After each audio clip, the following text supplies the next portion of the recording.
ঘটনা এক। আপু, আমার নাম জিনাত। একবার আমি নানির বাড়িতে বেড়াতে গিয়েছিলাম। বলে রাখা ভালো, আমার নানির বাড়িতে একটি বিরাট বড় আম গাছ ছিল। আর তোমরা হয়তো অনেকেই জানো না যে আম গাছে জিন থাকে। ঘরের জানালা দিয়ে সেই আম গাছটা দেখা যেত। তো আমি সন্ধ্যায় মুড়ি খাচ্ছিলাম। হঠাৎই আমার নজর যায় সেই আম গাছের দিকে। দেখি সাদা কাপড় পরে কেউ একজন বসে পা দুলোচ্ছে আর আমাকে ডাকছে।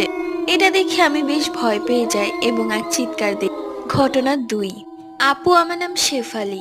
2015 সালে দাদার হঠাৎ হার্ট স্ট্রোক করার কারণে আমাদের সবাইকে হাসপাতালে থাকতে হয়।